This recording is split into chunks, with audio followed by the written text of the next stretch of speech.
जय हो।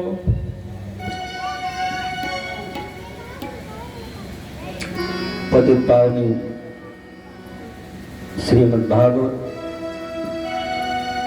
श्री राधा कृष्ण भगवान की पावन सीमन कृपा से आज हम लोग श्रीमद् भागवत ज्ञान महायज्ञ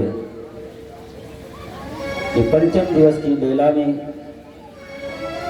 श्रीमद् भागवत कथा श्रवणगान करने का अवसर पुनः प्राप्त हुआ।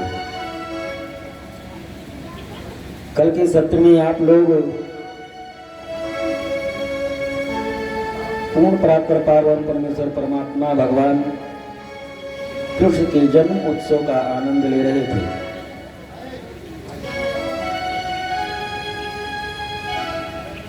भगवान का जब जन्म मथुरा में हुआ, गोकुल में पहुंचाए गए नंद बाबा बड़े धूमधाम से कन्हैया का जन्म उत्सव मना रहे हैं। नंदस्तात्मज उत्पन्न जातयालादो महामनः आहूय विप्रान वेदज्ञान असनाता शुचिरंकृता। नंद बाबा लाखों गैयों का दान किए और गौदान का जो विधि होना चाहिए उस विधि से गौदान किया। गौदान का मतलब यह नहीं होता है कि गौ की पूंछ पकड़े संकल्प पढ़ाए गौ माता को ऐसे ही दे दी। सोने चांदी से खुर को मिड़वाए, सींग को बढ़िया फूल से मिड़वाए और बढ़िया वस्त्र से अलंकृत किए गौ माता को। और जिस ब्राह्मण को गौ माता को दिए 1 वर्ष का खाद्य सामग्री भी गौ माता के साथ में दिए। गौदान करने का नियम ही यही है कि जिसको गौ दान करके दिया जाए, गौ माता 1 वर्ष में कितना चारा खाएंगी वो 1 साल का खाद्य सामग्री भी साथ में देना चाहिए, तो गौदान माना जाता है।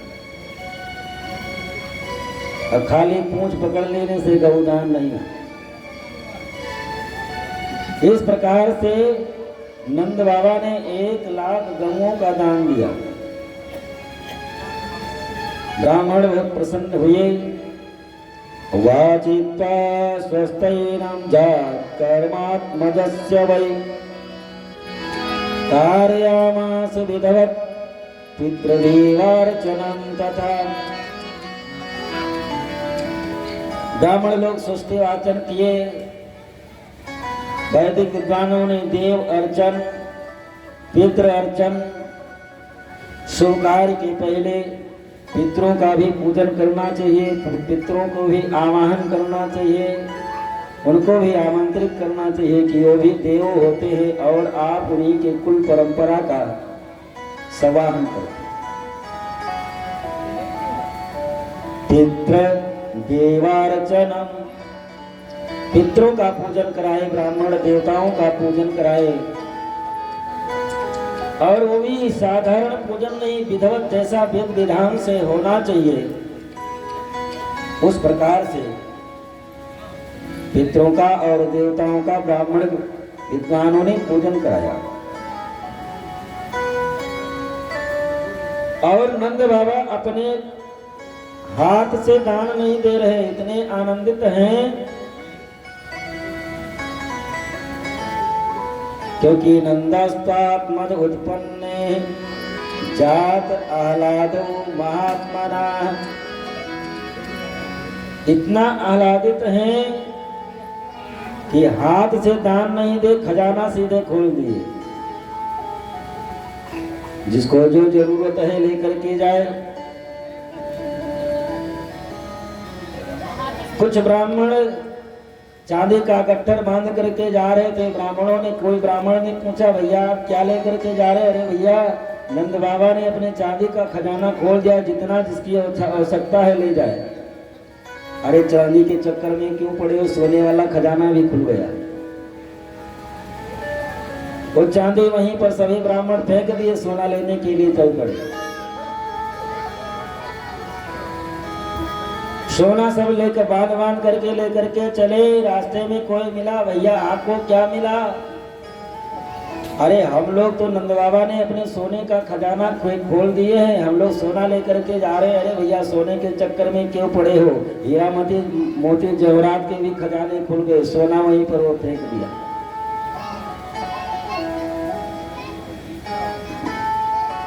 हीरा मणि जवाहरात लेकर के सब चले। कोई मिला, इससे भी कीमती जवाहरात का खजाना खुला है, वो भी वहीं पर फेंक दिया। श्री सुखदेव जी महाराज कहते हैं कि राजन, गोकुल में ऐसा लग रहा है कि नारायण बाल रूप में आए हैं और लक्ष्मी भी जन्म उत्सव में सम्मिलित होने के लिए आई हैं। पूरे गोकुल में नृत्य कर रही है। पूरे गोकुल के हर गलियों में सोना चांदी हीरा मणि जवाहरात सब बिखरा हुआ है। मालूम पड़ता है कि लक्ष्मी जी स्वयं घूम घूम करके नृत्य कर रही है। बहुत धूमधाम से नंद बाबा कन्हैया का जन्म उत्सव मनाते हैं। नंद बाबा ने मन में विचार किया कि हमारे राजा तो कंस हैं, घर में लाला का जन्म हुआ है, तो साल भर में एक बार कर देने के लिए वैसे भी जाना पड़ता है, चलो कर भी दे आएंगे और अपने कन्हैया के लिए अपने महाराज से आशीर्वाद भी ले आएंगे। गोपान गोकुल रक्षाय निरूपाय मथुरां गताः नंदः कंसस्य वारसिक्यं करं दातुं कुरुद्वः। नंद बाबा कर देने के लिए गए, कंस को कर दिए, बधाई दिए और आपकी कृपा से हमारे घर में लाला का जन्म हुआ, बालक का जन्म हुआ है। कंस ने आशीर्वाद दिया कि आपका पुत्र अपने हाथों से अपने दुश्मनों का संहार करे। नंद बाबा ने कहा यही तो हम चाहते हैं कि आप महाराज हैं, आशीर्वाद दें।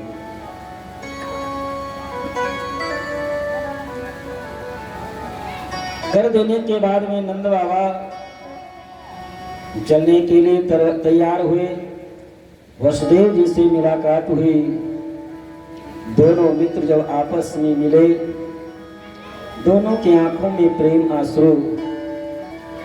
नंद बाबा वसुदेव जी से कहने लगे कि आपके ऊपर बहुत आपत्ति आई, बहुत विपत्ति आई, बहुत कष्ट में जीवन आपका बीता। अहो ते देवकी पुत्राः कंसेन बावो हताः एक विशिष्ट वरजाः कन्यापिसां दिवांगताः। मित्र, आप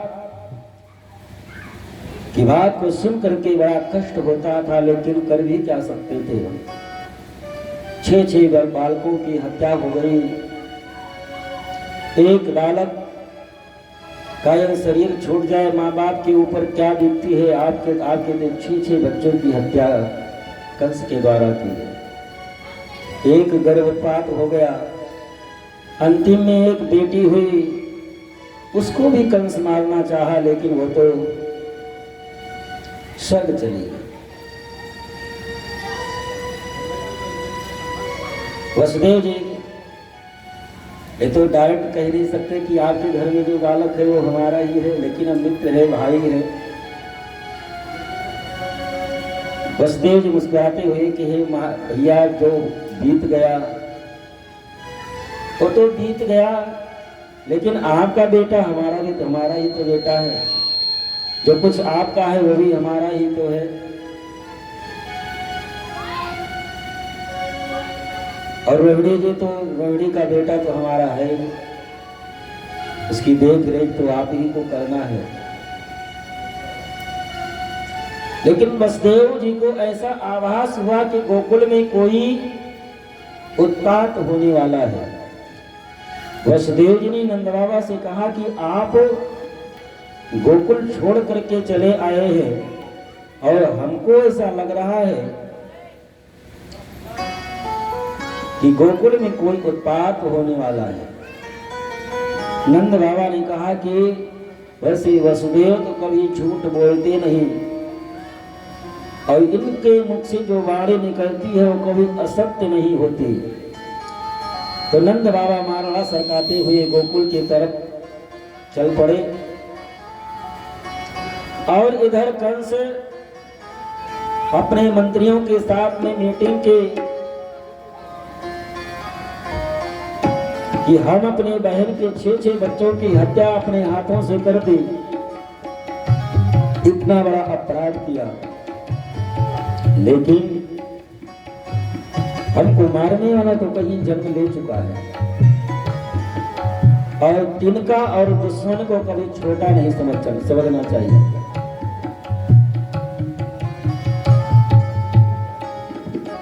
तो उसके मंत्री सेवक जो थे सब दैत्य स्वभाव के ही थे। सब लोगों ने कहा कि महाराज आप चिंता मत करें, अब से लेकर के 6 महीने के पूर्व तक जितने बालक जन्म लिए होंगे और आज से लेकर के आने वाले 6 महीने तक जितने भी बालक जन्म लेंगे हम लोग उनको जिंदा ही नहीं छोड़ेंगे, तो आपका दुश्मन बचेगा कहां से।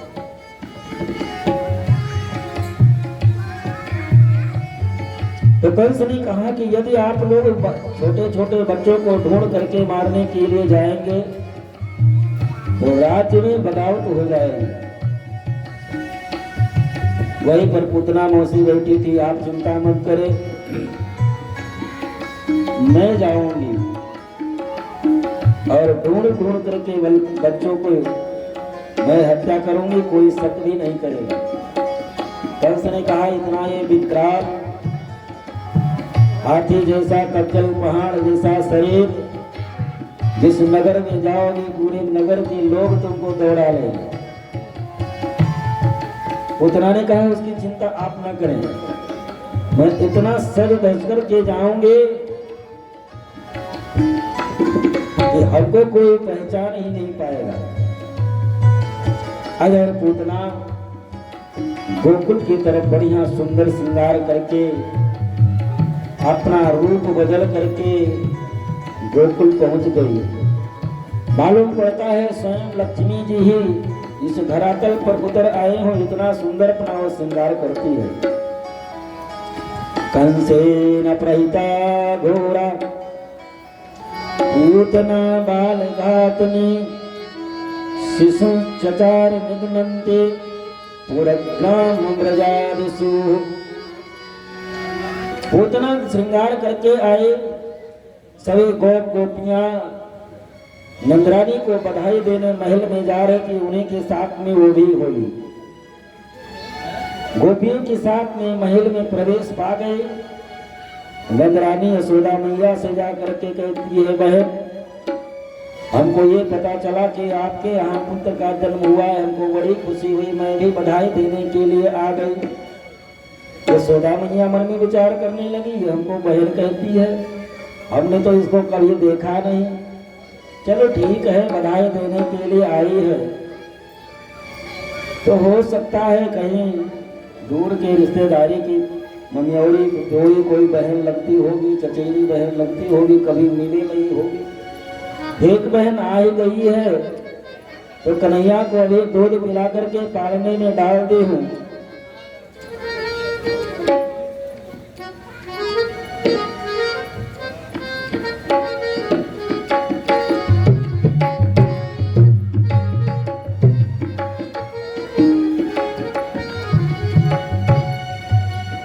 बात करते देखे थे कथा भूल जाते थे,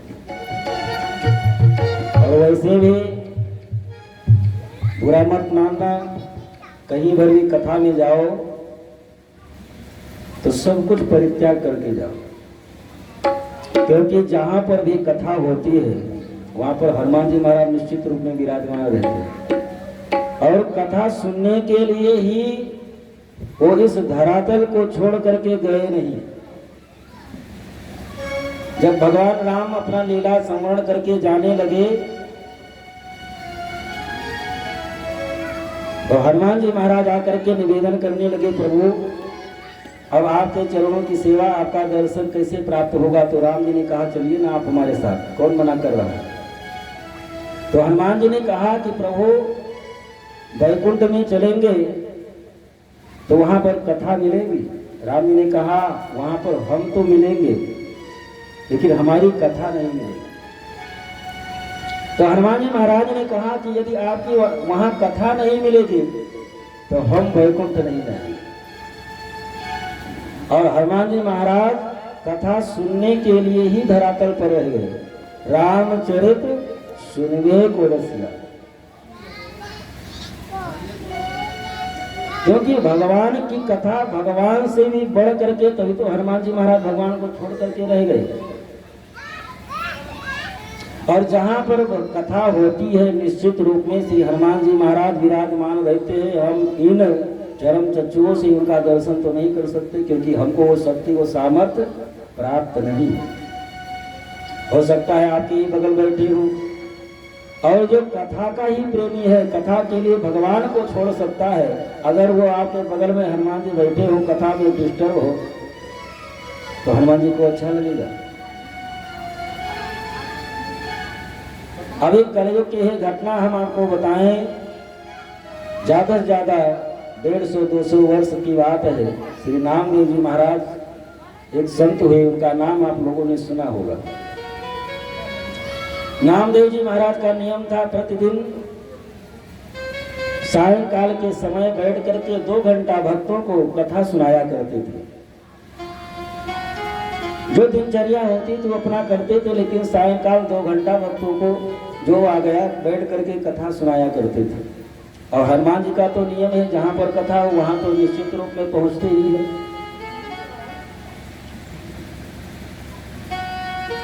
तो एक दिन हनुमान जी मन में विचार करने लगे कि नामदेव जी महाराज भगवान की कथा सुनाते सुनाते अब इनकी अंतिम अवस्था आने वाली है, वृद्ध हो चुके हैं, अंतिम समय आने वाला है और नियम पूर्वक ये राम जी की कथा सुनाते रहे, तो क्यों ना राम जी से मिला दूं। तो एक दिन की कथा में ऐसा ये प्रसंग चल रहा था कि जिस समय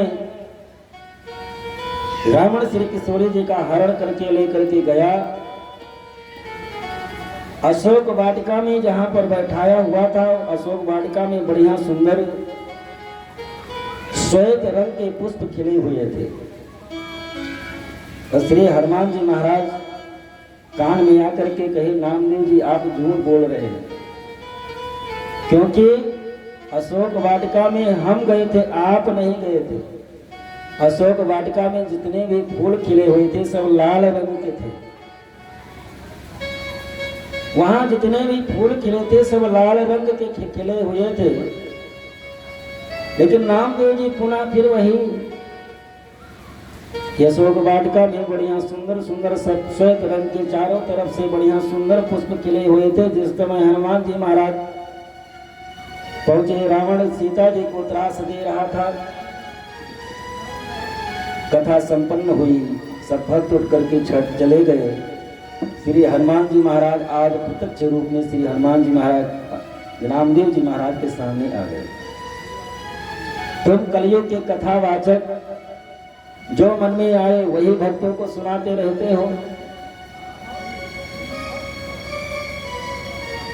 तो नामदेव जी हाथ जोड़ करके कहे, महाराज हम अपने मन से कुछ नहीं सुना रहे, हमने जैसा शास्त्र में पढ़ा, हमने जैसा संतों के द्वारा सुना वही भक्तों को बता रहे थे।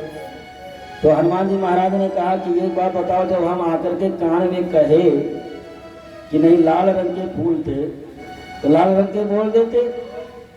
अरे गए तो हम थे ना वहाँ, हम तो प्रमाण है वहाँ के, प्रमाणित चीज आपको बता रहे थे। तो आप सुनी सुनाई बात, पढ़ी पढ़ाई बात बता रहे थे, हम तो देखी हुई बात आपको बता रहे थे, वो बताना चाहिए। तो नामदेव महाराज ने कहा, आप तो रात्रि भर के लिए गए थे और जगत जननी पराम्बा श्री किशोरी जी 6 महीने से ऊपर रही। वो जो निर्णय दे मैं वही मानूंगा। तो हनुमान जी महाराज ने कहा ठीक है, हम पूछ करके आते हैं। तो नामदेव जी ने कहा कि आप पूछने के लिए जाएंगे तो आप उनके अनन्य भक्त हैं। राम जी के, सीता जी के आप अनन्य भक्त हैं, आप एक के पक्ष में निर्णय देंगे तो आप उनको यही बुला लीजिए। श्री हनुमान जी महाराज राम जी का, श्री सीता जी का स्मरण करते हैं। दोनों लोग प्रकट हो गए। नामदेव जी महाराज दोनों लोगों का दर्शन करते हैं।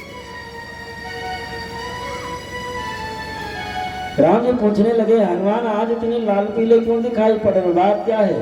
हनुमान जी ने कहा है कलयुग के कथा वाचक ये भक्तों को उल्टी सीधी बात बताते हैं, जबकि हम इनसे बताए भी, लेकिन हमारी बात ये मानते नहीं। बात क्या है? ये भक्तों को बता रहे थे कि अशोक वाटिका में सब सफेद रंग के फूल खिले हुए थे। हमने बताया भी कि नहीं, सफेद नहीं, लाल रंग के खिले थे। तो राम जी ने कहा कि आप तो रात्रि भर के लिए गए थे। नामदेव जी महाराज ऐसा शास्त्र में पढ़ा वो बात बता रहे हैं। लेकिन किशोरी जी तो ये 6 महीने से ज्यादा रही। इनको जो वहाँ के बारे में नॉलेज है, जानकारी है, वो आपको भी नहीं, आपको भी नहीं। तो श्री किशोरी जी ने कहा कि ना तो वहाँ पर श्वेत रंग के पुष्प खिलते थे, ना लाल रंग के पुष्प खिलते थे। वहाँ पर जितने भी पुष्प खिलते थे नीले रंग के खिलते थे। बात 3 लोग 3 तरह की। राम जी निर्णय किसके पक्ष में थे? तीनों अपने हैं। तो सबसे पहले निर्णय राम जी ने नामदेव जी के पक्ष में दिया कि आप जो कह रहे हैं वो सर्वथा सत्य है, क्योंकि आपने शास्त्र में जो पढ़ा, संतों के द्वारा जो आपने सुना वही बता रहे थे, अपने तरफ से जोड़ करके कुछ नहीं बता रहे थे। तो हनुमान जी महाराज ने कहा कि हम ही झूठ बोल रहे? राम जी ने कहा कि नहीं, आप भी झूठ नहीं बोल रहे। आप जिस समय अशोक वाटिका में पहुंचे, अशोक वृक्ष के ऊपर बैठे हुए थे, उसी समय रावण आया था सीता जी को त्रास देने के लिए, कष्ट देने के लिए, तलवार निकाली थी मारने के लिए। और तुमको इतना क्रोध आया कि आंख में खून उतर आया, और क्रोध का रंग भी लाल होता है। तो अशोक वाटिका में जो कुछ भी आपको दिखाई पड़ा वो सब लाल रंग का ही दिखाई पड़ा, इसलिए आप सत्य बोल रहे हैं। तो सीता जी कहने लगे कि हम झूठ बोल रही। राम ने कहा नहीं, आप भी सत्य बोल रही हैं। कैसे? राम जी ने कहा कि भले ही आप लंका में रही, लेकिन 24 घंटा निरंतर आप हमारा ही ध्यान किया करती थी। हमारा स्वरूप आपके सामने 24 घंटा निरंतर रहता था, और आपको जो भी अशोक वाटिका में दिखाई पड़ता था सब राममय ही दिखाई पड़ता था। और हमारा स्वरूप कैसा है? नील स्वरूप नीलमणि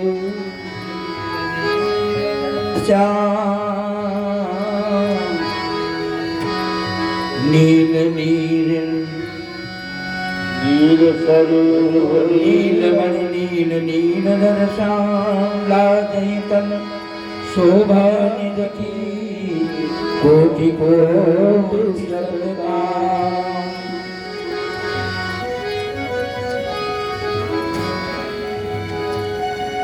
तो भगवान तीनों के पक्ष में निर्णय दे। कहने का तात्पर्य ये है, जहां पर भी कथा होती है हनुमान जी महाराज निश्चित रूप में विराजमान रहते हैं। इसलिए कथा में भले न जाएं, और यदि जाएं तो उस मर्यादा का पालन करना चाहिए। कथा में बैठ करके वार्तालाप नहीं करना चाहिए। वार्तालाप करना है तो आप इधर उधर हो करके वार्तालाप कर ले, ज़्यादा ठीक रहेगा। जो भी वार्ता कर रहे हैं, भैया सीताराम सीताराम,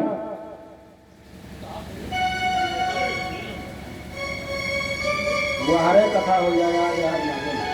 क्या लेने आओ तो क्या लेने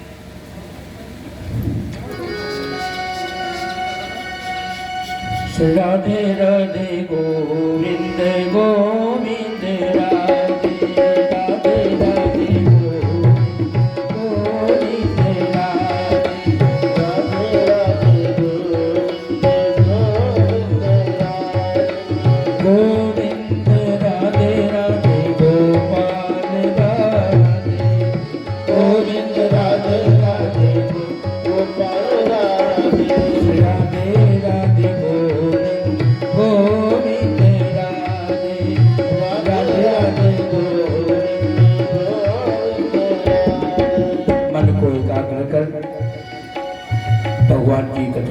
पावन कथा श्रीमद् भागवत कथा। कथा बड़ी मुश्किल से मिलता है और इस अवसर को गंवाना नहीं चाहिए। सभी से विनम्र प्रार्थना है, कथा की ओर ध्यान दे करके और प्रेम से कथा श्रवण करें। थोड़ी देर की जो ये बात है, 24 घंटे में हम 3 साढ़े 3 घंटे कथा सुनते हैं, श्रवण करते हैं, उसी में हम इधर उधर की बात करते हैं, अच्छा नहीं लगता है, मन विचलित होता है, मन इधर उधर भागता है। मन को एकाग्र करना है और भगवान की कथा में मन को लगाना है।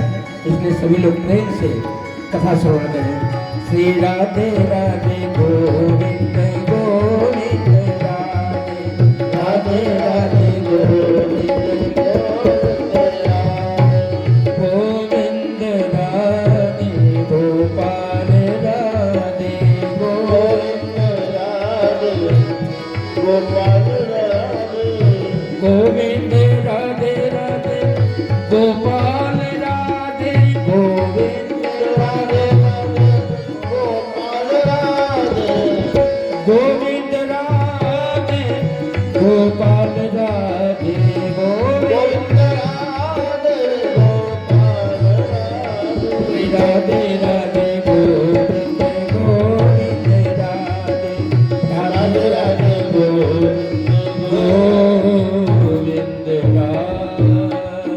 बोले श्री राधा कृष्ण भगवान की जय। भागवत भगवान की जय। कथा में बैठी तो कथा का मर्यादा का पालन करना चाहिए।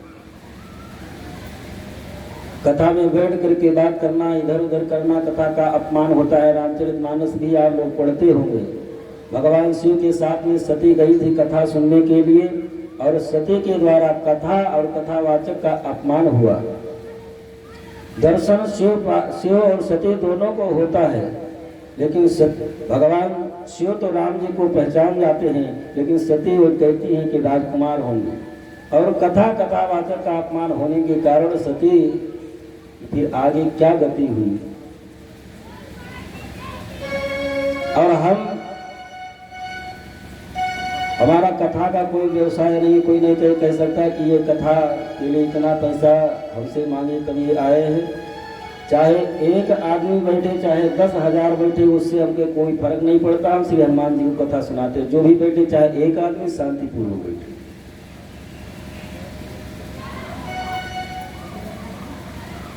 तो व्यवसायी होते होंगे जिनके जाओ कथा सुने, अपना इधर उधर करते रहो, नौटंकी करके चले जाते, वो हम करते रहे।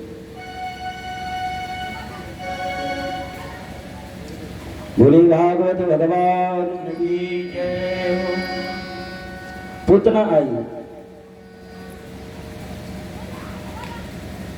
पूतना माँ यशोदा से कहने लगी, बहन आपकी है, हमको ये पता चला कि आपके बेटा हुआ है, बड़ी खुशी हुई, बधाई देने मैं भी चली आई।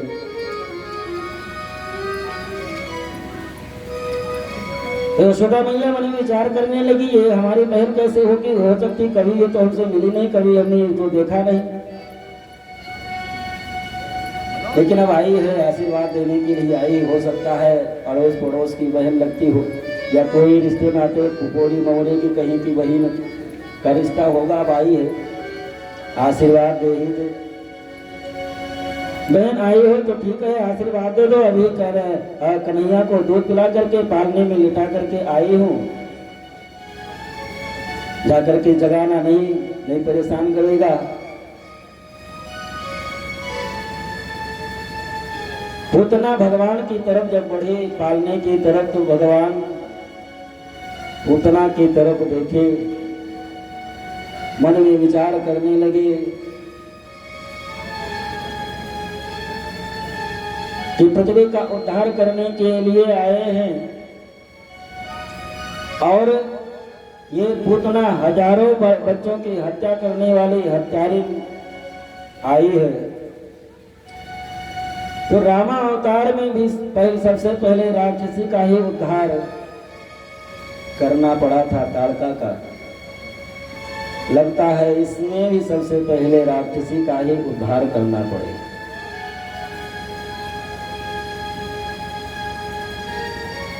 लेकिन भगवान पूतना को देख करके अपनी आंखें बंद कर ली विभूदितां बालकुमारिकागृहं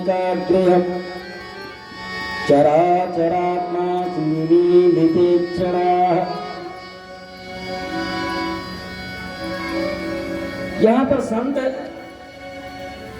हजारों भाव देते हैं कि भगवान अपनी आंखें क्यों बंद कर ली। पूतना को देख करके भगवान अपनी आंखें क्यों बंद कर ली। एक संत अपना भाव देते हैं कि शायद भगवान पूतना को देख करके इसलिए अपनी आंखें बंद कर ली कि अब शरण में आए हैं तो अब इसको सदगति तो देना ही पड़ेगा, क्योंकि भगवान की प्रतिज्ञा है कि सन्मुख होई जीव मोहि जबहि, जन्म कोटि अघना सहित वही। भगवान तो प्रतिज्ञा कर रखे हैं कि तुम एक जन्म के पाप की बात करते हो, हमारे सन्मुख तो एक बार आओ, हमारी शरण में तो एक बार आओ, हम तुम्हारे हजारों जन्मों के पाप को समाप्त करने की शक्ति सामर्थ्य हमारे में है, एक बार हमारे सन्मुख आओ। तो भले ही ये हजारों बालकों की हत्या करने वाले हत्यारे नहीं है, पाप नहीं है, लेकिन सन्मुख आई है तो सदगति तो देना ही पड़ेगा। तो भगवान आंख मूंद करके विचार करने लगे कि इसको किस धाम में, गोलोक धाम में भेजूं, वैकुंठ धाम में भेजूं, स्वर्ग धाम में भेजूं, कहां पर भेजूं। दूसरे संत अपना भाव देते हैं कि भगवान ने अपनी आंखें इसलिए बंद कर ली कि भगवान की जो दो आंखें हैं, एक सूर्य है एक चंद्रमा। तो सूर्य चंद्रमा ने जब देखा कि ये बाल घातनी पापनी पूतना आ गई है, भगवान इसका उद्धार करेंगे, ऐसा ना हो कि हमारे लोग को भेज दें। सूर्य ने सोचा हमारे लोग को ना भेजने इस पापनी को, चंद्रमा ने सोचा हमारे लोग को ना भेजने, इसलिए सूर्य चंद्रमा ने दोनों लोग अपने कपाटे बंद कर ली। एक संत अपना भाव ये देते हैं कि भगवान ने अपनी आंखें इसलिए बंद कर ली कि भगवान मन में विचार करने लगे कि हम तो आए थे गोकुल में माखन और मिश्री खाने के लिए, माखन मिश्री तो अभी मुंह लगा नहीं, और पुत्रा मौसी पहले ही आ गई जहर पिलाने के लिए, और जहर वहर पीने की हमारी आदत तो है नहीं, इसलिए भगवान शंकर को याद करने लगे।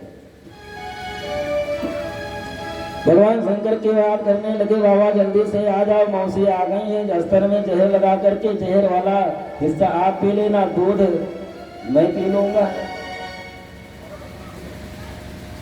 अनेक भाव हैं, हजारों भाव हैं, बोलते जाए रात बीत जाए, लेकिन चराचरात्मा निमीलिते क्षणाः, भगवान अपनी आंखें बंद कर ली। पूतना आई, कन्हैया को गोदी में ली, चारों तरफ देखी कोई दिखाई न पड़ा, और स्तन भगवान के मुंह में डाल दी। भगवान पहले जहर पीते हैं, इसके बाद में दूध पीते हैं। गाढ़ं कराभ्यां भगवान प्रपेद्यत प्राणै समम्रो समन्वितो पवित्र। पहले जहर पिए, फिर दूध पिए, फिर उसके जब प्राण को पीने लगे तब जोर से चिल्लाई, सा मुंच मुंचालमिति प्रभासिनी। छोड़ दे छोड़ दे छोड़ दे, सा मुंच मुंचालमिति प्रभासिनी निष्पीड्यमाना किल जीवमरमणि। जब उसके प्राण निकलने लगे वेदना हुई, चिल्लाने लगे, सा मुंच मुंचाल प्रभासिनी, छोड़ दे छोड़ दे। कन्हैया ने कहा कि मौसी जी, पहली बात तो हम किसी को पकड़ते नहीं, कितना भी उपाय करें, पहली बात तो हम किसी को पकड़ते नहीं हैं, और जिसको एक बार पकड़ लेते हैं फिर जीवन में कभी छोड़ते नहीं। हम जिसको एक बार पकड़ लेते हैं, पूर्ण रूप से उसको अपना लेते हैं, फिर कभी उसका हाथ छोड़ते नहीं है।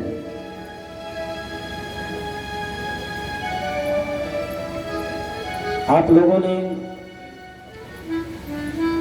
रसखान कवि के बारे में सुना होगा। बादशाह के यहाँ सुंदर कविता लिख लिख करके बादशाह को सुनाया करते थे।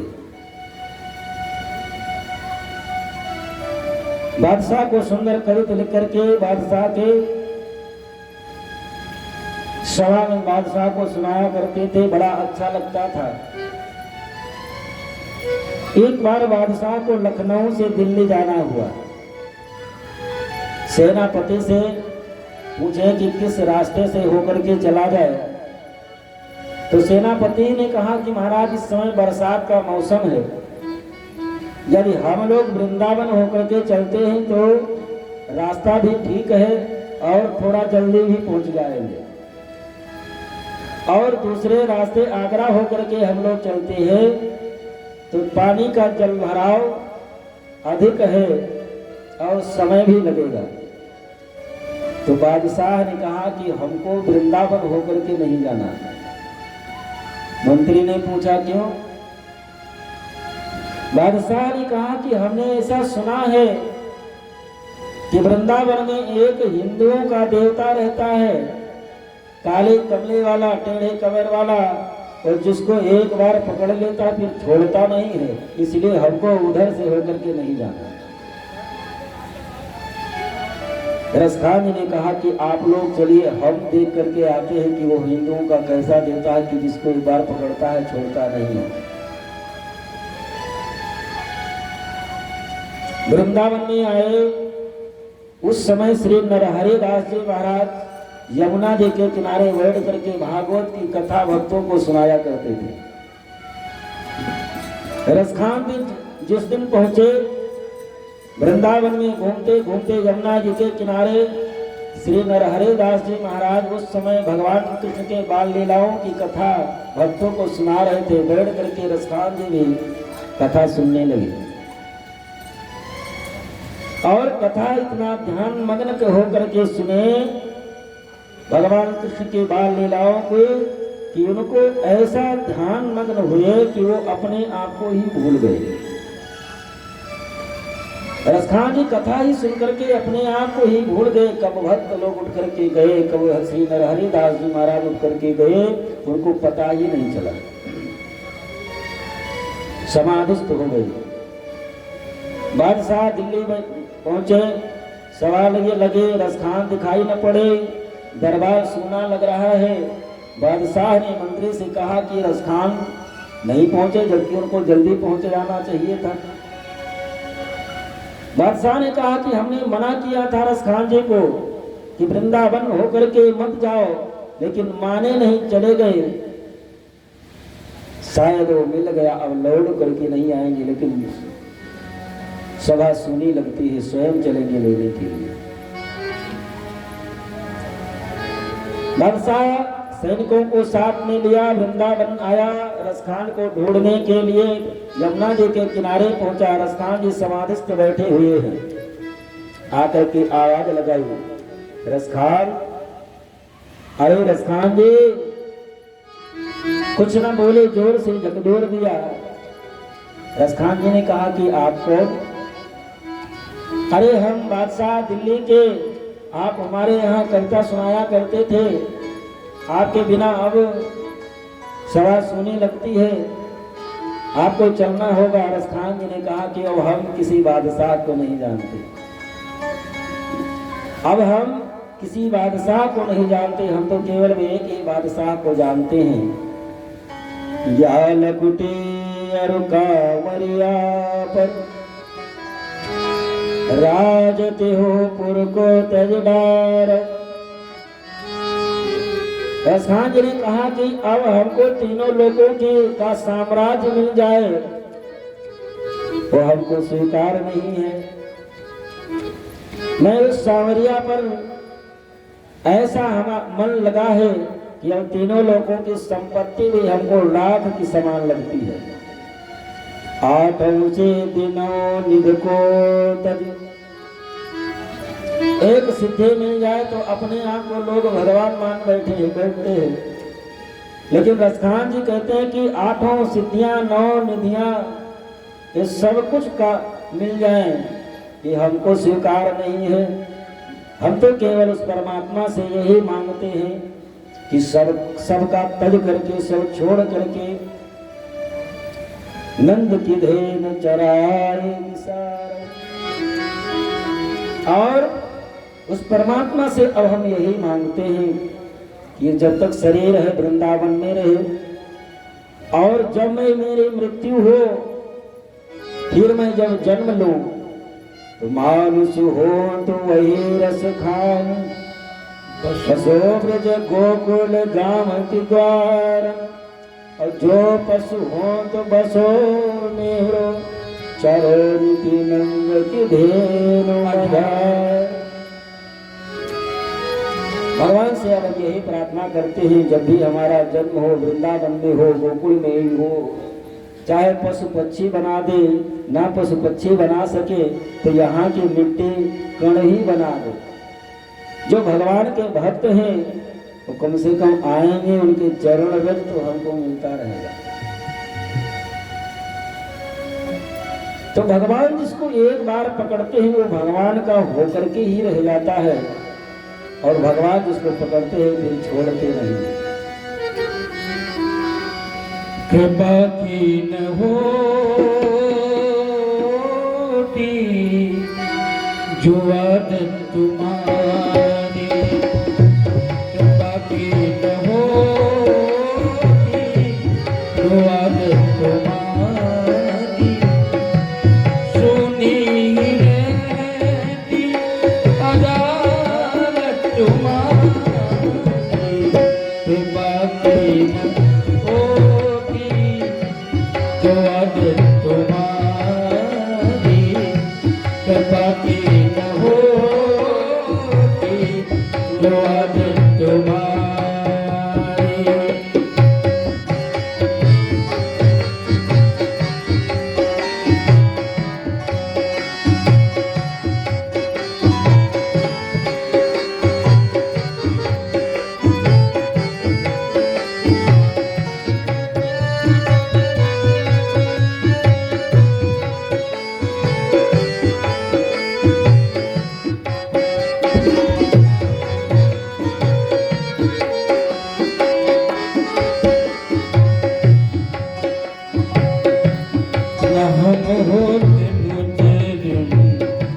न तुम होते हाकिम, न हम होते मुजरिम, न तुम होते हाकिम, न घर घर में होती इबादत तुम्हारी, सुनी रहती अदालत तुम्हारी, कृपा की न जो आदत तुम्हारी, कृपा की न होती जो आदत तुम्हारी।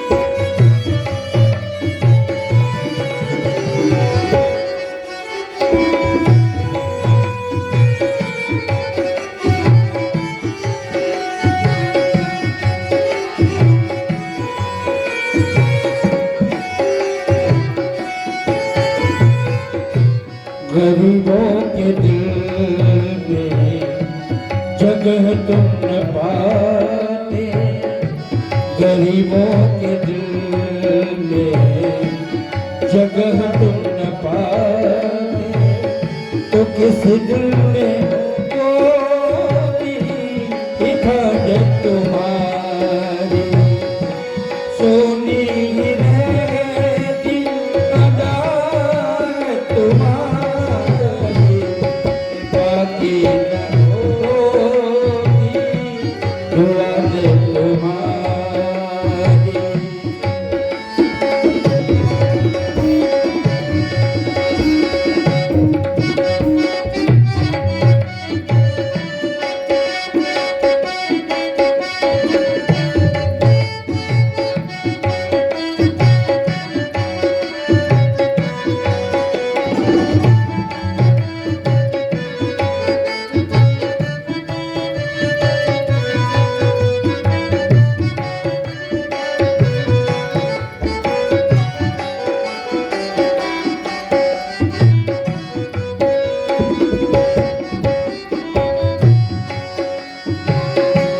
गरीबों की दुनिया है आबाद तुमसे, गरीबों की दुनिया है आबाद तुमसे, गरीबों से है साथ तुम्हारी, सुनी रहती अदालत तुम्हारी, बाकी न होती जो आदत तुम्हारी, बाकी न होती जो आदत तुम्हारी।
तुम्हारी उल्फत के निगबन तुम्हें, तुम्हारी उल्फत के निगबन तुम्हें, तुम्हें सौंपते हैं अमानत तुम्हारी, सुनी रहती अदालत तुम्हारी,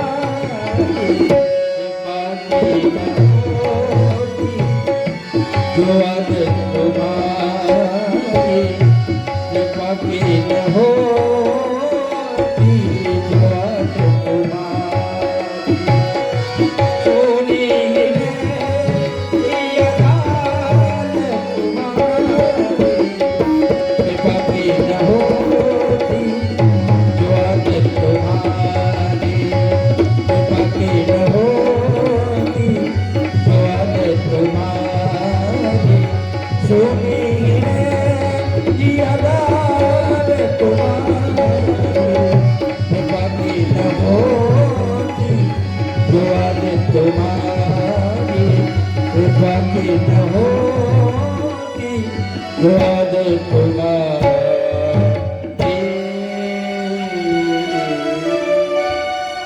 भगवान पूतना के जब प्राण का हरण करने लगे तो पूतना अपने वास्तविक स्वरूप में आ गई कि हमारे शरीर से जब तक प्राण निकले उसके पहले इस बालक को महाराज तक पहुंचा दूं। विकराल शरीर आकाश मंडल में उड़ करके लेकर के जाने का प्रयास करते हैं। गोकुल के बाहर जो ही पहुंचते हैं भगवान पूतना का उद्धार करते हैं और पहाड़ जैसा इसका शरीर जब पृथ्वी पर गिरती है तो मालूम पड़ता है कोई बहुत बड़ा सा पहाड़ आकर के गोकुल पर गिरता है। जिधर से आवाज आई सभी बाल बाल ग्वाल एक साथ दौड़ करके गए, देखते क्या है एक पहाड़ जैसी विकराल राक्षसी पड़ी हुई है, उसके स्तन पर कन्हैया खेल रहा है। मैया यशोदा की हिम्मत तो न पड़ी, कोई ग्वालिन दौड़ करके गई कन्हैया को उठाई, तब तक नंद बाबा भी मथुरा से आ चुके थे। लेकिन अब इस राक्षसी के किनारे जाने की किसी की हिम्मत न पड़े और इतना विकराल इसका स्वरूप है। अब इसका अंतिम संस्कार कैसे हो, तो इसके एक एक अंग को काट करके इकट्ठा किए और जो पेड़ इसके गिरने से पेड़ जो टूट गए थे उन पेड़ों को काट काट करके इसके ऊपर डाल दिए, आग लगा दी। श्री सुखदेव जी महाराज कहते हैं कि राजन जब इसके शरीर को जलाया गया इसके शरीर से ऐसी सुगंधी निकली कि पूरा गोकुल का वातावरण सुगंधित हो गया। पूरा वृंदावन गोकुल का वातावरण सुगंधित हो गया। तो श्री सुखदेव जी ने कहा, महाराज, पूतना लोक बालघनी, पूतना लोक बालघनी राक्षसे रुधिरासना जिघांसयापि हरे। ये लाखों बच्चों की हत्या करने वाले, रुधिर का पान करने वाले, इसके शरीर से इतनी सुगंधी। सुखदेव जी महाराज कहते हैं कि राजन, इसके शरीर से सुगंधी निकली, ये आश्चर्य की बात नहीं है।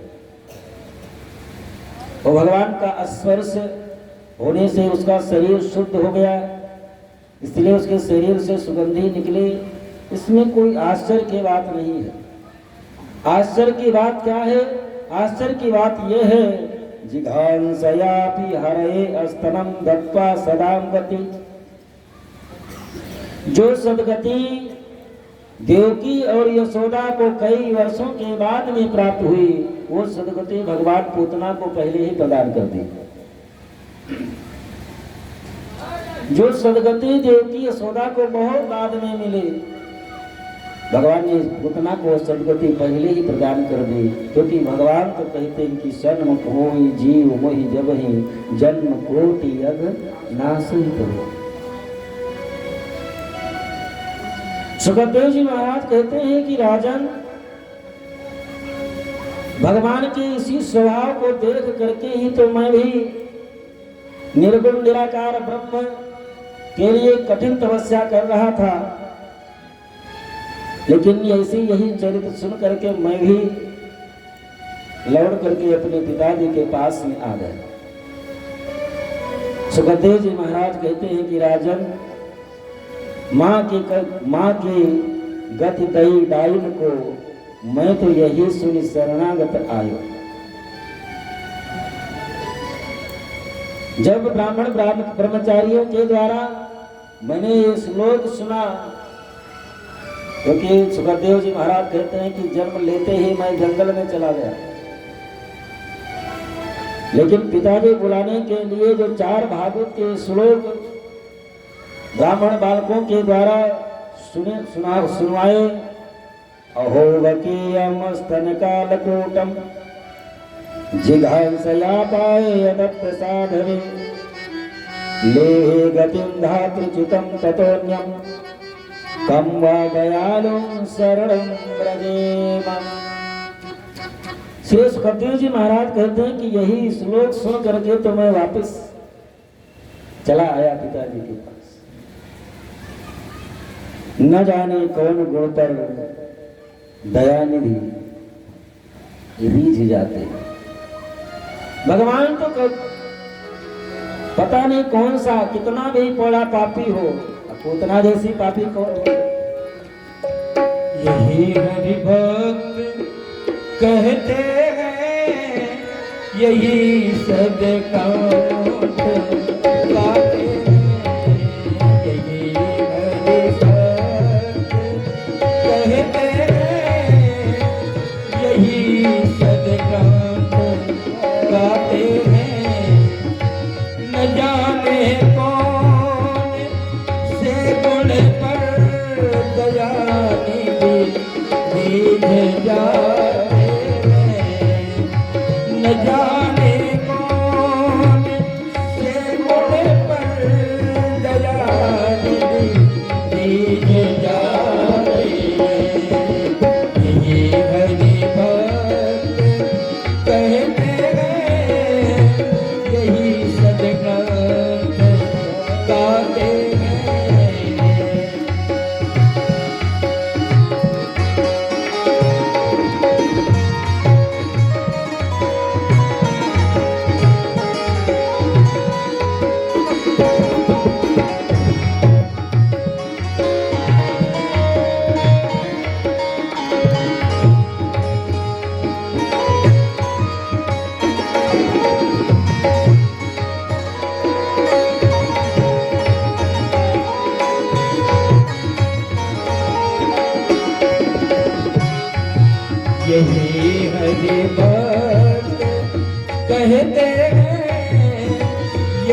सदगत गाते नहीं स्वीकार करते निमंत्रण सुयोधन का नहीं स्वीकार करते निमंत्रण सुयोधन का विदुर के घर पहुँच करके भोग छिलकों का लगाते विदुर के घर पहुँच करके भोग छिलकों का लगाते हैं यही हरि भक्त कहते हैं यही सदगत गाते न आए मधुपुरी से गोपियों की दुख कथा सुनकर नाए मधुपुरी से गोपियों की दुख कथा सुनकर द्रुपद जाती दशा परिवारिका से दौड़े आते हैं द्रुपद जाती दशा परिवारिका से दौड़े आते हैं यही हरि भक्त कहते हैं यही सदगत गाते हैं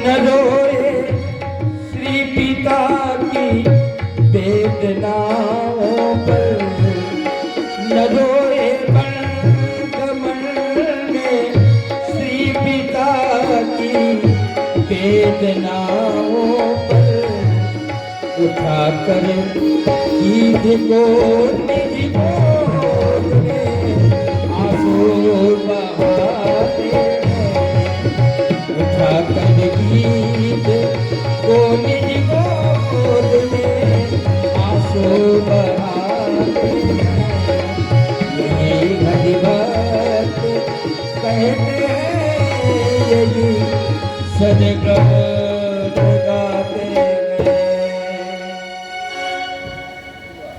श्री सुखदेव जी महाराज से राजा परीक्षित ने कहा, ये पूतना पूर्व जन्म में हो सकता है कोई सुकृत किया हो, जिसके फलस्वरूप भगवान स्वयं इसका उद्धार किए। श्री सुखदेव जी महाराज कहते हैं कि ये पूतना पूर्व जन्म में जिसके दरवाजे पर स्वयं ब्रह्म मांगने के लिए गए थे उसी की बेटी थी। इसका नाम रतनमाला था। ये राजा बलि की बेटी थी। जब भगवान वामन रूप धारण करके गए तो इसके हृदय में वात्सल्य उमड़ा कि जिस माँ के गर्भ से ये बालक जन्म हुआ होगा, जिस माँ के स्तन को ये पान करता होगा, माँ कितनी सौभाग्यशाली होगी। लेकिन वही वामन भगवान जब विराट रूप धारण करके दो ही पद में तीनों लोगों को नाप लिए और तीसरे पैर रखने के लिए जब जगह न बचे, इसके पिता को बांध करके गरुड़ पास में डाल दिए। तभी से रत्नमाला के मन में आया कि ऐसे बालक को जहर पिला करके मार डालने लायक है। इसके हृदय में दो भावनाएं आई, एक तो जहर पिलाने की और एक मातृत्व भाव। तो भगवान शरण में जो जिस भाव को लेकर के जाता है, भगवान उसके उसी कामना को पूर्ण करते हैं। तो भगवान रतनमाला के दोनों भाव को पूर्ण किए, स्तनपान का भी और जहर पिलाने का। जो दो भावनाएं रतनमाला के हृदय में आई, दोनों भावनाओं को भगवान पूर्ण करते हैं। इसके बाद में पुतना का उद्धार हुआ। कंस को पता चला, सक्टासुर नाम दैत्य को भेजा, जो हजार हाथियों का बल रखने वाला। भगवान सक्टासुर का भी उद्धार करते हैं। तृणावर्त का नाम दैत्य आया, जिसमें इतनी शक्ति सामर्थ्य थी, इतना शक्तिशाली था कि अपने बवंडर में एक प्रदेश को संपूर्ण रूप से उड़ा करके ले जाए। भगवान को उड़ाना चाहा, उड़ा करके ले जाना चाहा महाराज कंस के पास। तृणावर्त का भी उद्धार करते हैं। अब भगवान की उम्र 1 वर्ष की हो गई, लेकिन अभी नामकरण संस्कार इनका नहीं हुआ। वसुदेव जी मन में विचार करने लगे कि नंद बाबा तो हर दिन वो एक न एक उत्सव ही मनाते रहते हैं। आज कन्हैया ने करवट बदले उत्सव मनाए। आज जिस दिन को जन्म लिए थे, दिन आया उत्सव मनाओ, तिथि आई उत्सव मनाओ, नक्षत्र आया उत्सव मनाया, सालों साल बीत गया उत्सव मनाते हुए। तो वसुदेव जी ने मन में विचार किया कि बाबा तो ये भूल ही गए कि बालकों का नामकरण संस्कार भी करवाना है, लेकिन बच्चे तो अपने ही नामकरण संस्कार तो होना भी चाहिए। 16 संस्कारों में से एक संस्कार ये भी है। तो अपने पुरोहित गर्गाचार्य जी के पास गए। वसुदेव जी निवेदन किए कि महाराज, आपको तो पता ही है कि हमारे दोनों बालक नंद बाबा के यहाँ पल रहे हैं, लेकिन वो ऐसे उत्सव महोत्सव मनाने में मग्न हैं कि उनको ध्यान ही नहीं है कि बालकों का नामकरण संस्कार भी होना चाहिए। इसलिए आप ब्रजुंजगामनन्दस्य वासुदेव प्रचोदिताः, निवेदन किए कि आप ला करके दोनों बालकों का नामकरण संस्कार कर दें। श्री गर्गाचार्य जी महाराज गोकुल में आए। नंद बाबा गर्गाचार्य जी महाराज के चरणों में प्रणाम किए, महल में लेकर के गए, उनके चरण को धुले, उनका पूजन किए, जलपान कराए। महाराज बड़ी कृपा की आप आए। गर्गाचार्य जी महाराज ने कहा कि आपके जो 2 बालक हैं, बालकों का नामकरण संस्कार हो गया, करवाए। नंद बाबा ने कहा कि हम तो भूल ही गए कि नामकरण संस्कार भी होना चाहिए। अब महाराज आप आ ही गए हैं तो नामकरण संस्कार आप करवा ही दीजिए। तो गर्गाचार्य महाराज ने कहा कि हम तो करा ही देंगे, लेकिन आपको पता है यदूनामाचार्य ख्यातच्च भुवि सर्वतः सुतं मया संस्कृतं ते मन्यते देवकीं सुताः। पहली बात तो आपको पता है कि हम आपके पुरोहित नहीं, हम वसुदेव जी के पुरोहित हैं। और यदि ये बात महाराज कंस को पता चल गई कि गर्गाचार्य जी नामकरण संस्कार कराने के लिए गए, तो उसको पूर्ण विश्वास हो जाएगा कि जो 8वां गर्भ के रूप में जो बालक पैदा हुआ वो बस वो नंद बाबा के यहाँ ही पल रहा है। क्योंकि कंसा पापमति सत्यम तौ चानक तुंगे देवक्या अष्टमो गर्भो न स्त्री भवितुर्महारति।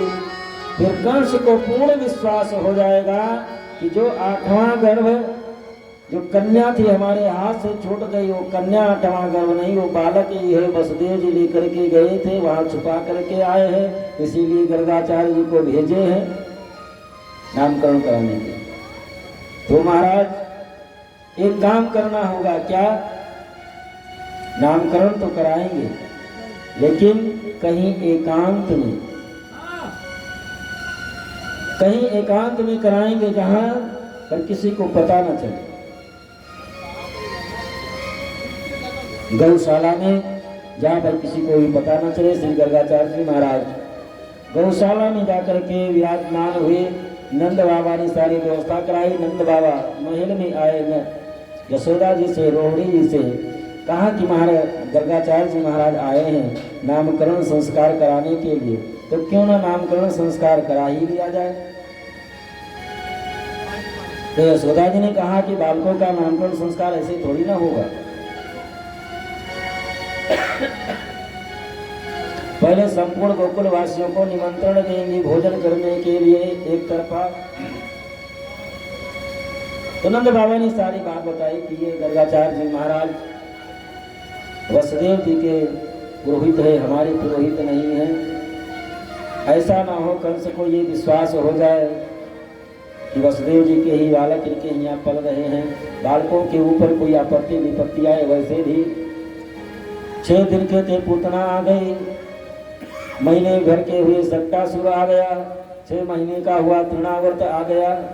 वैसे ही आपत्ति आती गई। बालक सुरक्षित रहे, सबसे बड़ी बात यह है।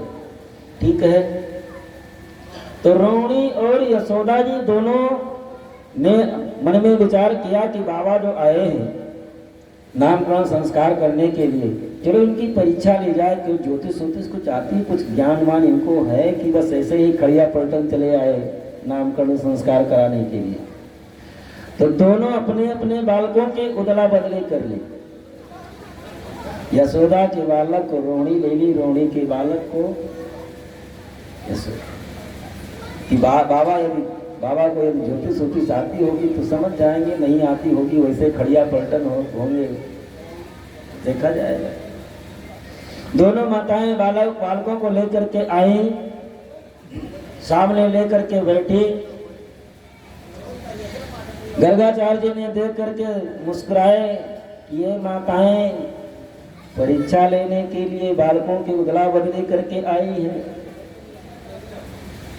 तो गर्गाचार्य जी महाराज पहले ही बोल दिए कि अयम ही रोहिणी पुत्रो, ए यशोदा जी आपकी गोदी में जो बालक है ये आपका नहीं है।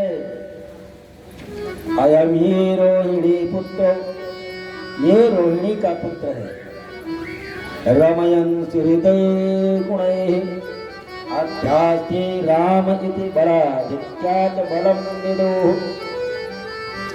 आपके गोदी में जो ये बालक है ये सुहृदों के गुणों का भंडार होगा और अध्यास्ते राम इति, और इसका नाम राम होगा। लेकिन बलाधिक्याद बलम विदो, अधिक बल होने के कारण इसका नाम बलराम होगा। श्री बलराम जी महाराज की जय हो। अब रोहिणी के गोदी में जो बालक है उसको देख करके गर्गाचार्य जी महाराज एक टक देखते रहे कि मैं आपका क्या नामकरण करूं, जिसकी रोम रोम प्रतिलागियों कोटि कोटि ब्रह्मांड, जिनके रोए रोए में करोड़ों करोड़ों ब्रह्मांड समाया हो, उस ब्रह्म का नामकरण में क्या कर। और उस बाल स्वरूप का दर्शन करते करते गर्गाचार्य जी महाराज की समाधि लग गई। और ऐसी समाधि लगी गर्गाचार्य जी की कि वो अपने आप को ही भूल गए। आंख खुली रह गई, सांस चल रही है, पलकें जहां की तहां है, ना ऊपर जा रही है ना नीचे जा रही हैं। इसको त्राटक समाधि कहते हैं। यशोदा मैया मन में विचार करने लगी कि बाबा को क्या हुआ।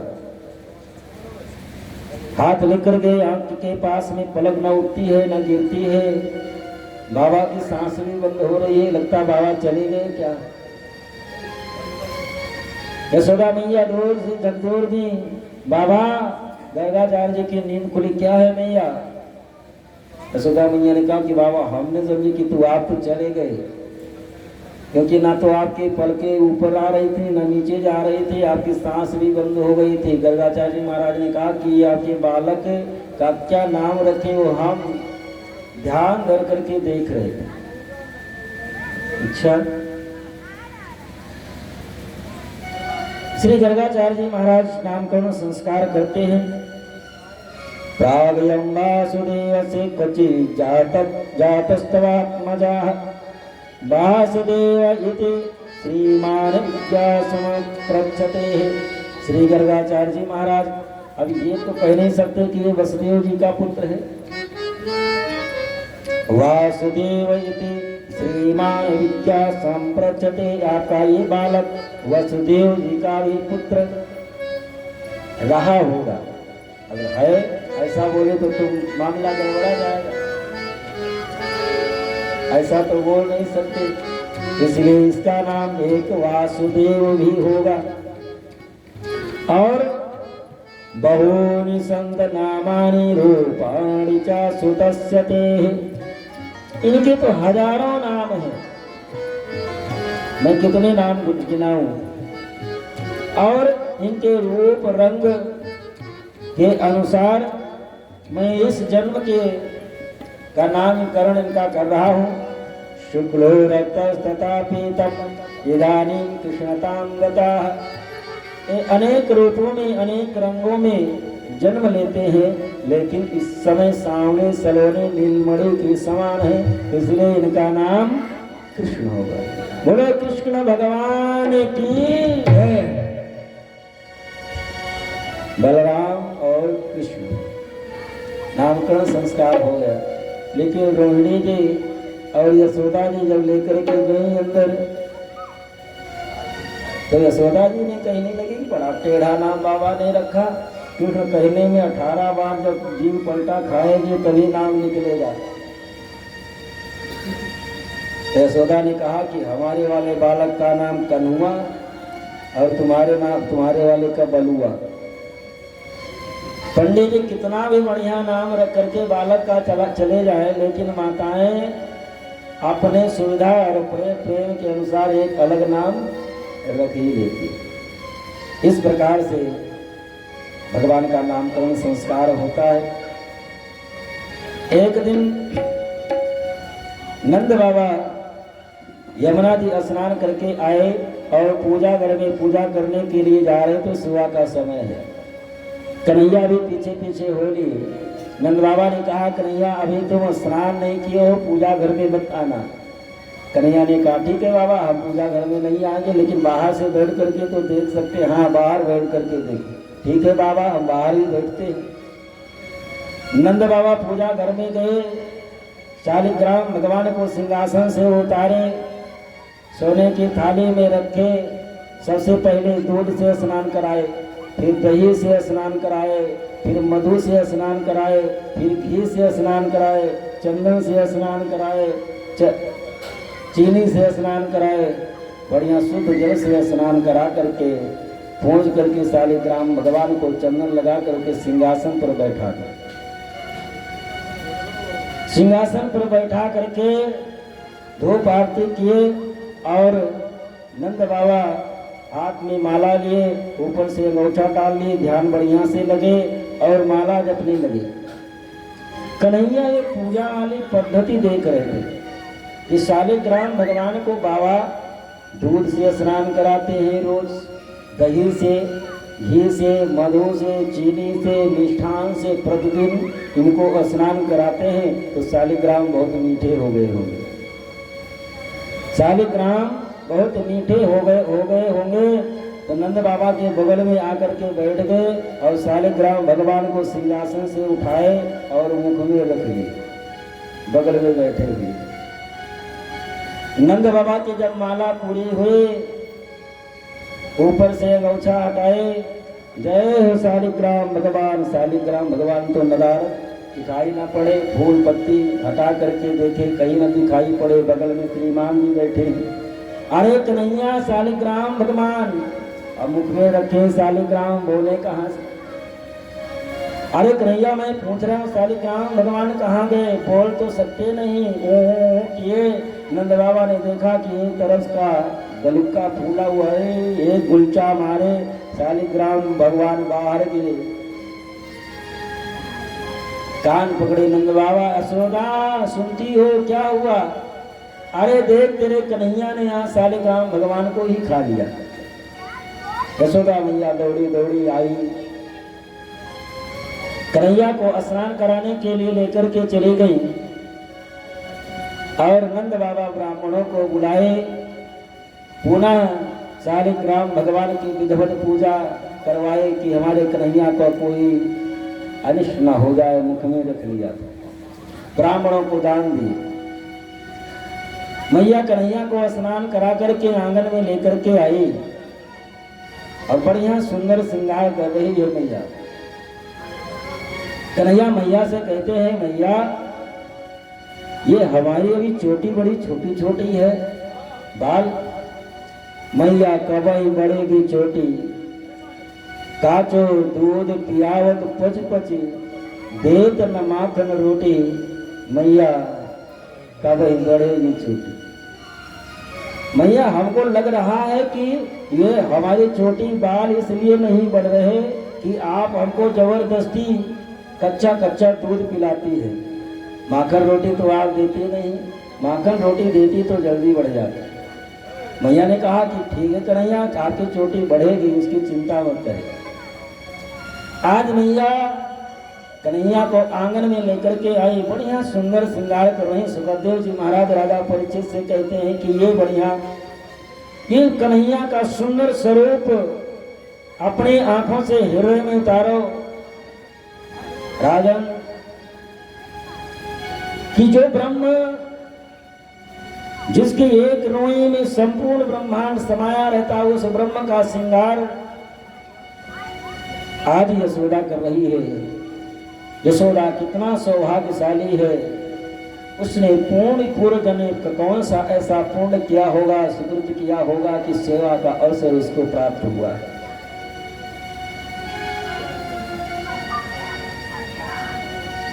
कमर में बढ़िया सुंदर करधनी मैया पहनाती है, जिसमें छोटे छोटे नूपुर लगे हुए हैं। हाथ में बढ़िया सुंदर कंगन पहनाई, उसमें भी छोटे छोटे मोती लगे हुए हैं, हीरा मणि जेवरात लगे हुए हैं, छोटे छोटे नूपुर उसमें भी लगे हुए हैं। गले में कौस्तुभ मणि की माला मैया पहनाती है, पीली पीली हल्की सी झुलिया कन्हैया को मैया पहना देती है। और कन्हैया के बाल इतने काले हैं, इतने घुंघराले हैं कि लगता है कि भौरे एक दूसरे को पकड़ करके लटके हुए हैं, इतने काले घुंघराले कन्हैया के बाल हैं। इस दृश्य को देखने के लिए आकाश मंडल में सभी देवता देव पत्नियों के साथ इस दृश्य को देखने के लिए सब आकाश मंडल में खड़े हुए हैं। बड़ा सुंदर श्रृंगार मैया करती है, कन्हैया का श्रृंगार कर दी।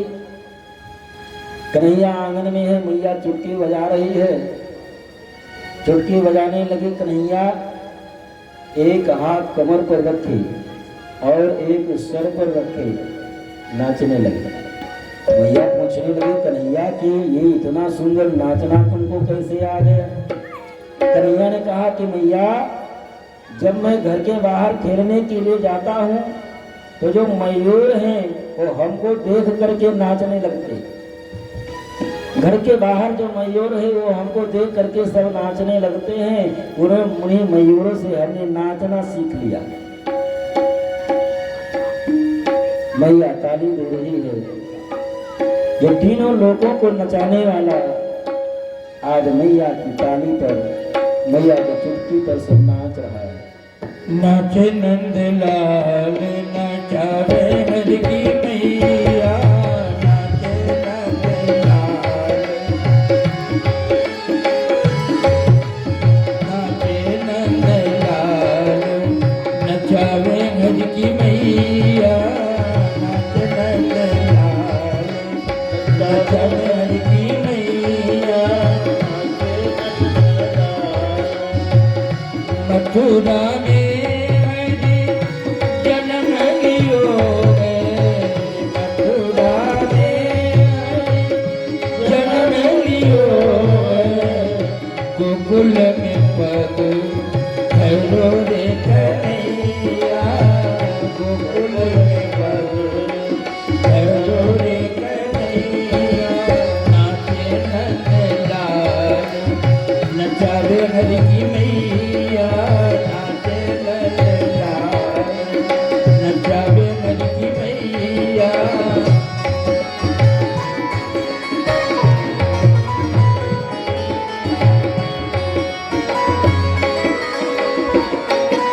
झुनुक झुनुक पग नूपुर बाजे झुनुक झुनुक पग नूपुर बाजे झुनुक झुनुक पग धरुले कन्हैया झुनुक झुनुक पग धरुले कन्हैया नाचे नंदलाल नचावे हरकी मैया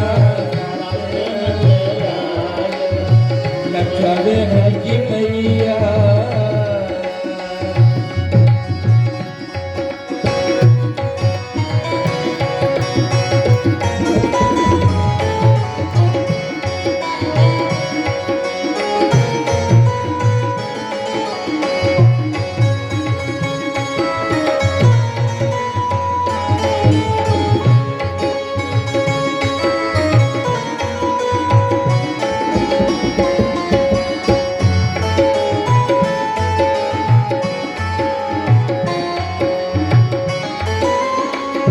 धोती न बांधे जामो न पहिरे धोती न बांधे जामो न पहिरे पीतांबरे पढ़ो रे ओढ़ैया पीतांबरे को पढ़ो रे ओढ़ैया नाचे नचलाए नचावे हरकी मैया नाचे नचलाए नचावे हरकी मैया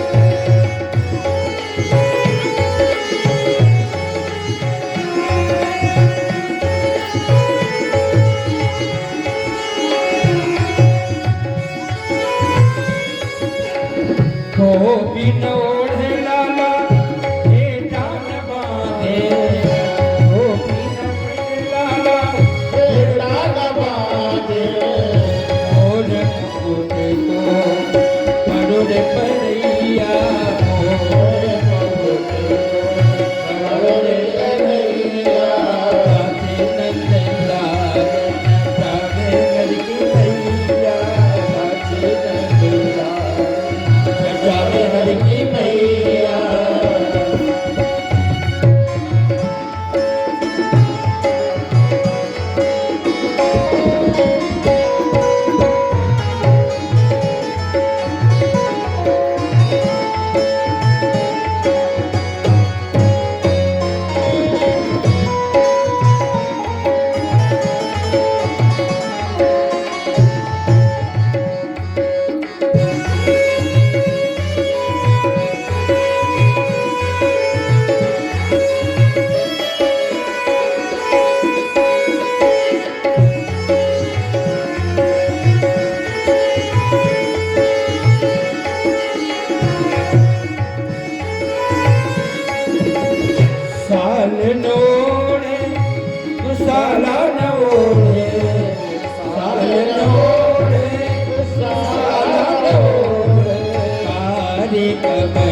नचावे जग सजी भगवान कृष्ण छवि हंसी हंसी पैर लगावे हर की मैया हंस हंस लगावे हर की मैया नाचे नंदलाल नचावे हर की मैया नाचे नंदलाल नचावे हर की नाचे नंदलाल नचावे हर की मैया। बोलो बालकृष्ण भगवान की जय, बोलो यशोदा मैया की जय, बोलो नंद बाबा की जय। सभी देवता मैया यशोदा के भाग्य की सराहना कर रहे हैं। यशोदा तेरे भाग्य की कही न जाए। पूर्व जन्म में पता नहीं कौन सा ऐसा सुकृत किया होगा जिसके फलस्वरूप आज जो तीनों लोगों को पूरे संपूर्ण ब्रह्मांड के जीवों को अपने इशारों पर नचाता है, आज तो अपने चुटकी पर नचा रही है। एक गोपी खिड़की से ये दृश्य देख करके गई और वो अन्य गोपियों के सन्मुख जाकर के कहती है कि आज हमने वो दृश्य देखा है। गोपियां कहने लगी क्या देख करके आई? सुन सखी कौतुकमेकम। वो गोपी अन्य गोपियों से कहती है कि आज हमने जो देखा है ऐसा कौतुक कि नंदनिकेतांगणे मया दृष्टम। नंद बाबा के आंगन में बोधुरधूषितांग नित्यत वेदांत सिद्धांत। जिस ब्रह्म का पार वेद वेदांत पुराण गाते गाते थक जाते हैं, पार नहीं पाते, वो ब्रह्म आज यशोदा के इशारे पर नृत्य कर रहा है।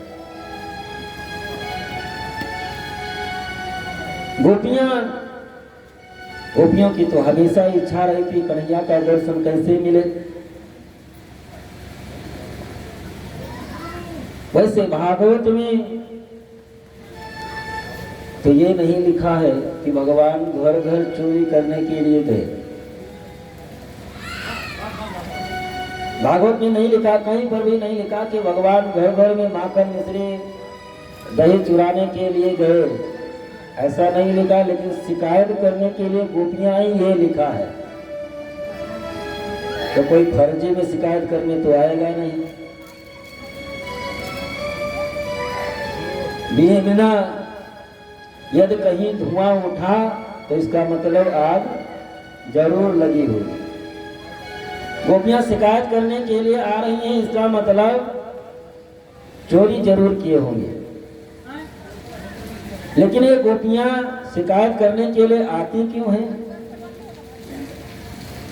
एक भक्त कहता है कि देखे बिन काना जब मन नहीं माना, देखे बिन काना जब मन नहीं माना, इन आंखों से आज हमने ब्रह्म पहचाना है। ये गोपियां कोई साधारण गोपी तो है नहीं। ये गोपियां जो हजारों वर्ष कठिन तपस्या करने के बाद में जो संत महात्मा थे ब्रह्म को प्राप्त न कर पाए, वही सब गोपी बन करके आए हैं।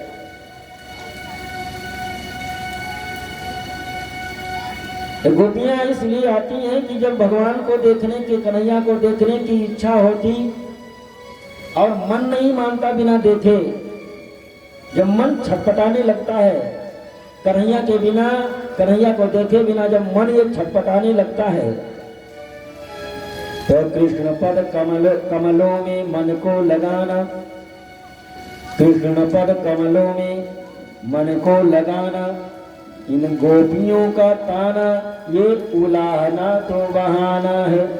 ये उलाहना जो देने के लिए आती है ये तो एक बहाना है, और बहाना तो केवल है कृष्ण कन्हैया का दर्शन करना। एक दिन सुबह का समय है, गोपियां शिकायत करने के लिए आई। सैकड़ों की संख्या में गोपियां नंद बाबा के महल की तरफ आ रहे थे। नंदरानी मैया यशोदा ने देखा कि आज ना हमारे यहाँ पूर्णिमा है, ना द्वादशी है, ना कोई उत्सव है। सैकड़ों की संख्या में गोपियां सब आ रही हैं। गोपियां सब इकट्ठा हो गई। गोपियों से यशोदा मैया ने पूछा कि आने का कारण। गोपियों ने कहा कन्हैया कहाँ है, पालने में सो रहा है, अभी उठा नहीं है। उद्देश्य तो केवल दर्शन करना है, बहाना तो ये शिकायत तो बहाना है। पहले उसको बुलाओ तो हम बताएंगे, ठीक है। मैया यशोदा ने आवाज लगाई, अरे कन्हैया। मैया यशोदा जो रात में काजल लगाई थी उसको सुबह उठे कन्हैया और घोड़ करके और आधे गाल तक काजल लगाए हुए जगन्नाथ भगवान बन करके आए। मैया का पल्लू पकड़ करके खड़े हो गए। क्या है मैया? मैया यशोदा ने कहा अब तो बताओगे। एक गोपी ने कहा, अब शिकायत करना प्रारंभ करती है। एक गोपी कहती है कि वत्सा न मुंचन, ये हमारे बछड़ों को जाकर के छोड़ देता है। तो मैया यशोदा ने कहा तो बढ़िया है, तुम्हारे घर तो जाकर के कुछ काम तो करता है, हम तो कहती रह जाती हैं, कोई बात ही नहीं सुनता, एक चम्मच भी उठा करके नहीं देता। कम से कम तुम्हारे यहाँ जाकर के गाय बछड़ों को तो कम से कम छोड़ तो देता है। तो गोपी ने कहा कि उस समय छोड़ता है कि क्वचित असमय, जब गाय दूही न जाए उसके पहले ही जाकर के बछड़ों को छोड़ देता है। क्वचित असमय, ये जाकर के गाय न दूही जाए उसके पहले ही बछड़ों को छोड़ देता है, बछड़े सारा दूध पी जाते हैं। तो मैया ने कहा कि थोड़ा सा डांट दिया करो, अभी छोटा सा बालक ही तो है। गोपियों ने कहा कि जब मैं थोड़ा सा आंख दिखाती हूँ तो मुस्कुरा करके ऐसे खड़े जाते, सारा क्रोध अपने आप शांत हो जाता है। कोश संजात हास अस्तेयम। एक गोपी दूसरी गोपी कहती है कि मैया ये हमारे घर में जाकर के माखन